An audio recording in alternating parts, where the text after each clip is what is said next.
Good morning, students. Welcome back to Signals and System online video lecture series. We have been discussing the third unit. Around 80% of the third unit is completed. We left with the some Fourier transform properties. In this class, I am going to explain the properties of Fourier transform. So this is the very important topic in the examination point of view, because one long answers question can be asked from the topic, that is properties of Fourier transform. So in the previous classes we have studied what is the Fourier transform and Fourier transform of some important signals we have discussed. Whatever I shared the material with you, in which you can find the many solved problems. If you are good at all those problems, you can get the maximum marks from the Fourier transform, obtaining the Fourier transform of some important signals. So now I am going to explain now properties of Fourier transform. We have the various properties for the Fourier transform. In the first unit we have discussed properties of the systems and signals, such as linearity, time shifting, time reversal, multiplication, integration, convolution, Parseval's theorem, and duality. All these we have discussed in the first unit with respect to the systems. Now we have to study the same properties with respect to the Fourier transform. So now I am going to explain the Fourier transform properties. So from the definition, it is clear that Fourier transform is nothing but it is a mathematical tool which can be used to convert the time domain signal into the frequency domain signal. See this one? This second equation is nothing but it is the Fourier transform of x of t. This is the x of t. It is a time domain signal on which we applied the Fourier transform such that we got the signal is in the frequency domain. In some books you can have this is x of omega only. That doesn't have any particular change. You can mention either x of z omega or you can mention x of omega. Both are same only. This second equation is nothing but it is the standard equation to obtain the Fourier transform of any given signal, that is a time domain signal x of t. So after knowing the frequency domain signal, if I wanted to know, by knowing the frequency domain signal, if I wanted to know its original signal, that is a time domain signal, we can apply the inverse Fourier transform. By applying the inverse Fourier transform on the x of omega or x of j omega, we can have the time domain signal, that is x of t. So likewise, these two equations are called as Fourier transform pair. Fourier transform pair. Now I am going to explain some of the properties based on these two equations. Based on the Fourier transform pair, I am going to explain the properties of Fourier transform. So now I am going with the Fourier transform. So we have the various properties. We have to test the various properties of the Fourier transform, in which the first one is called linearity. In the first unit itself, we have discussed the linearity property with respect to the systems. A system which satisfies the homogeneity and the superposition properties, then that system is called as a linear system. I hope I am very clear. If a system satisfies the homogeneity and the superposition, then that system is called as a linearity system or the linear system. So we have to recall those. We have to recall those concepts to test the properties, linearity property in the Fourier transform and in its inverse Fourier transform also. So here we know that this is the inverse Fourier transform. Where j omega there, you can simply put the x of omega also, no problem, that is not at all a problem. And this is nothing but it is a Fourier transform. X of j omega is equals to x of omega is equals to 1 by t integral minus infinite to plus infinite, that is x of t into e to the power of minus j omega t. It is the standard Fourier transform. It is a standard Fourier transform. That means what? If I have the x of t, it is a time domain signal on which applied the Fourier transform, on which I have applied the Fourier transform, then that will be, I can get the equation that is about x of omega. X of omega is equals to integral minus infinity to plus infinity x of my integral minus infinity plus infinity x of t into e to the power of minus j omega t. So here the property, then I am having a signal that is a time domain signal, that is a into x of t into b into y of t. This is nothing but it is this is a linear combinations of the input signals. So x of t is one signal, y of t is another signal. We are combining both the x of t and y of t with their coefficients a and b. You can call them as coefficients or they are constants. So this is, now I can assume this total ax of t plus by of t is total is a time domain signal on which we are applying the Fourier transform. On which we are applying the Fourier transform, we have to get a into, in place of x of t, what we have to get? X of omega plus b into y is nothing but y of omega. So that we can go with the proof then. Fourier transform of a into x of t plus b into y of t is equals to integral minus infinity to plus infinite a into x of t plus b into y of t into standard formula, that is e to the power of minus j omega t dt. So integral minus infinity to plus infinite a x of t into, I can distribute, I can apply this j omega e to the power minus j omega t individually, so that I can get this one. So now I can go with the final equation, that is a into this total brackets, whatever the bracket is there, that is nothing but it is a frequency domain of x of t only, that is x of j omega, or simply you can write that is x of omega. And this equation is what? B into y of omega. That means what? The simple thing you have to remember that here, if we are having x of t, that is a time domain signal on which we are applying the Fourier transform, so that we got the x of omega. In place of x of t, we are going with the linear combinations of input, that is a into x of t plus b into y of t. In such cases, a is a constant, so that we have to get a in place of x of t, it is a time domain signal, we have to get the x of omega plus b into y of t is nothing but it is y of omega. This property is called as the linearity property. If a system satisfies the homogeneity and the superposition, we can call that system is a linear system. Based on that concept, we have verified the linearity property in the Fourier transform. Then we have to go with the time shifting operation. That means what? I am having the x of t on which I applied the Fourier transform, so that I can get the x of omega. If in the input, that is time domain signal, is shifted with the time t units, then what will be the resultant shift in the Fourier transform? That we have to discuss. That is called as time shifting operation. We have studied in the first unit, if the t is the positive value, then that shift to the positive, that is a positive side. And if it is t is negative, that shift to the negative side or left hand side. So likewise, by having this concept, we have to study again the time shifting operation. That means what? We have the x of t, assume that we have x of t on which we applied the Fourier transform, so that we can achieve the x of omega.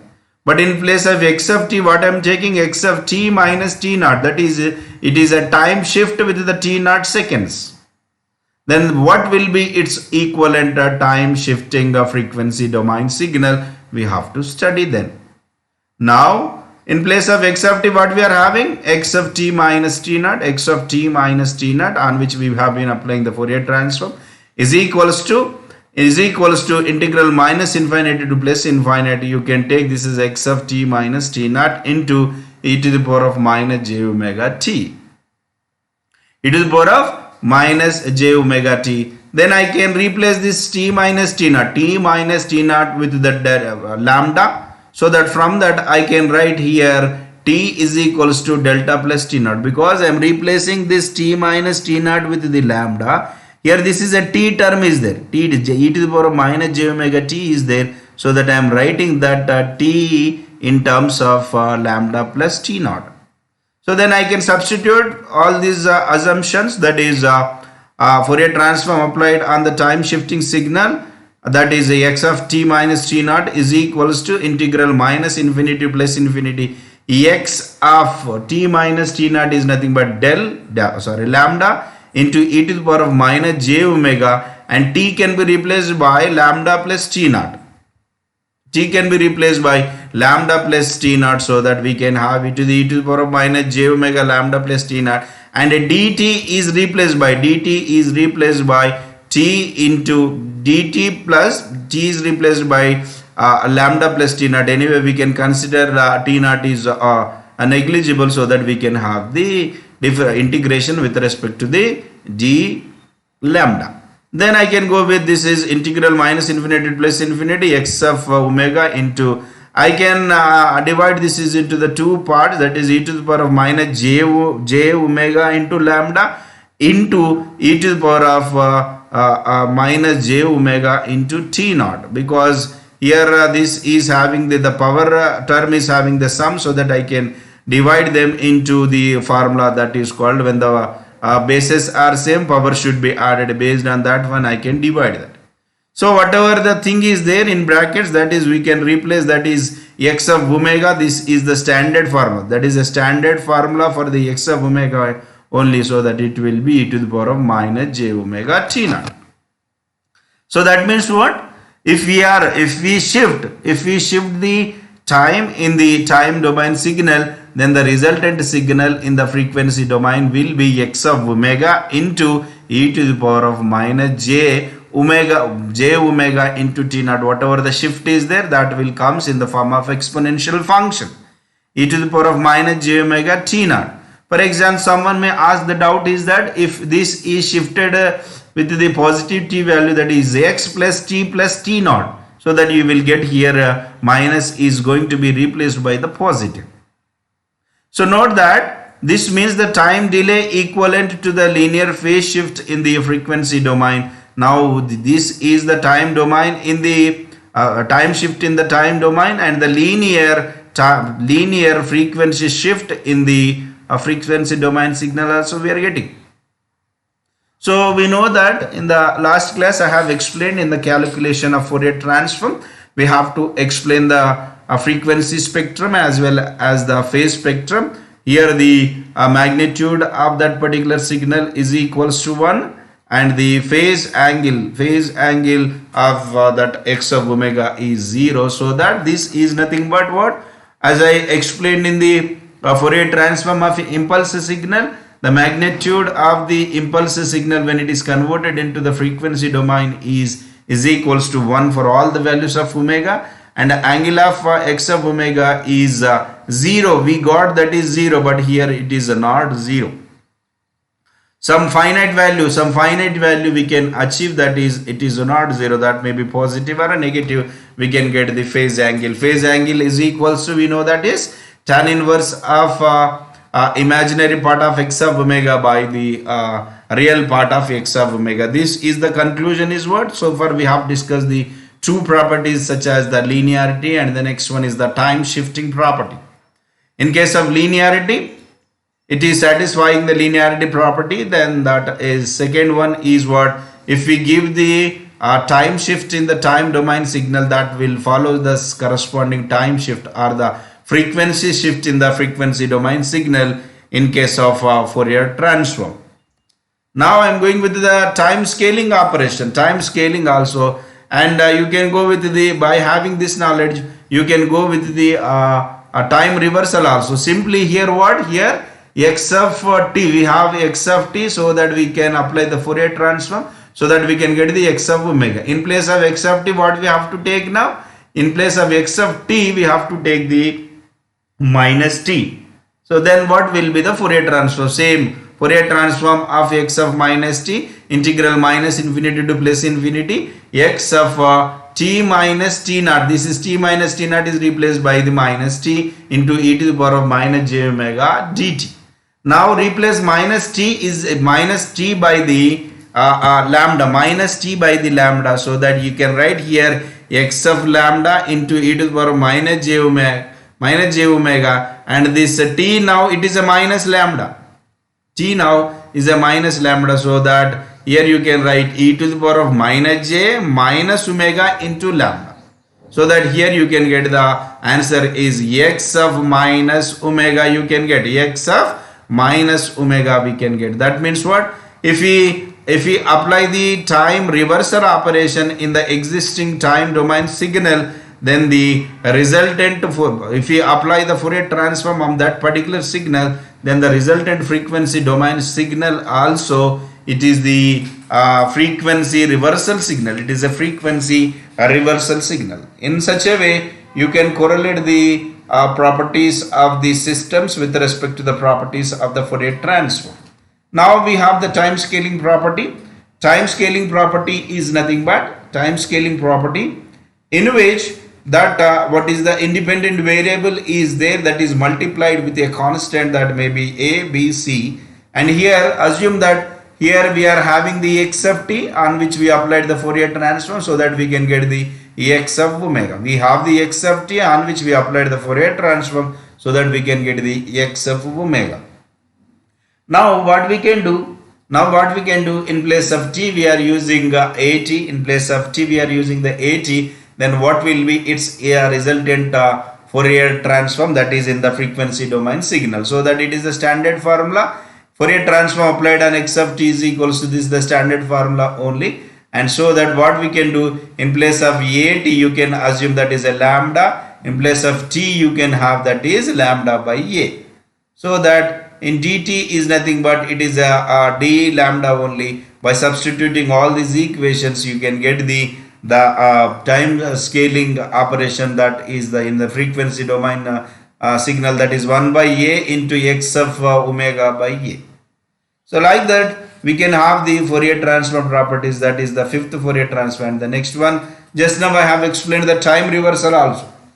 We have the x of t on which we applied the Fourier transform, that is we got the x of omega. In place of t we have replaced by the minus t, so that we can get the x of minus omega. We can get the x of minus omega, or simply we can say that there is x of minus j omega. This is time reversal operation.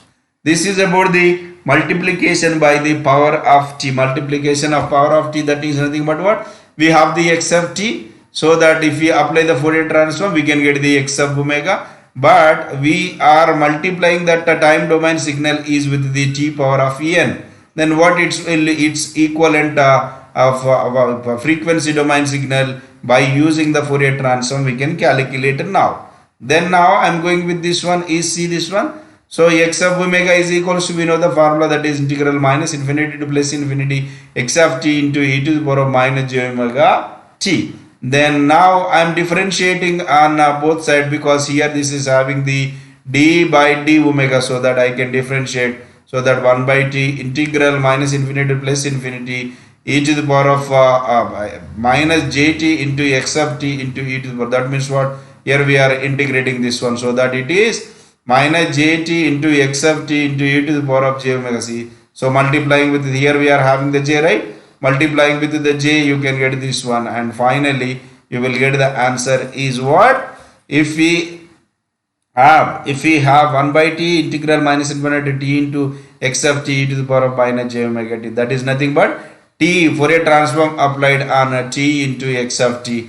And if I give the here t to the power of n, here also I must give the t to the power of n, such that you can verify the multiplication by a power of t.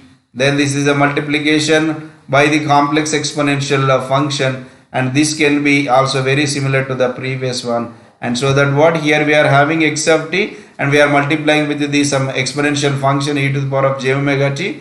then what will be its equivalent Fourier transform signal, that is a frequency domain signal. Then you will get by going through the assumption of the e to the power of j omega t, and like this you can add these two so that you can convert into the standard form such that you can get the x of omega minus omega naught. Like that we can have the Fourier transform properties, and Fourier transform properties are very important in the examination point of view. In the coming class, I am going to explain the some more Fourier transform properties such as differentiation integration properties, convolution properties in the time domain, and the some other important properties like the multiplication in the time domain and the Parseval's theorem and the duality. All these things I am going to explain in the coming classes, and this is the list of the properties. From these properties, any four we can expect, in the external examination. And these properties are not only important for the external examinations, these properties are very much important in the internal examination, which is going to be conducted in very soon. So that in that one of the important question is from the Fourier transform properties. In this whatever we discussed so far, around 11 to 12 properties are there. From that I am going to ask the particularly four properties. By mentioning four properties, you have to prove those four properties of the Fourier transform. So students, don't waste the time and try to practice the more problems on the signals and system. Not only listening the classes and writing the notes is not sufficient for the preparation of the examinations for the internals and the external examinations. Take the rough notes and take some problems from the shared material, and take that problem and try to solve by your own. If you stuck somewhere, then you can go to the material and find where you stuck and rectify that problems and try to solve the problem from the step 1 to the result, such that you can get the maximum marks in the signals and system. Because signals and system is mostly involves the integrations and differentiation, and it is very similar to the mathematics. So that if you are good at these integrations and differentiation, and if you do the practice well, you can get the 70 out of 70 marks in the external examinations. So thank you students, thank you so much. In the next class I am going to explain the remaining properties of the Fourier transform.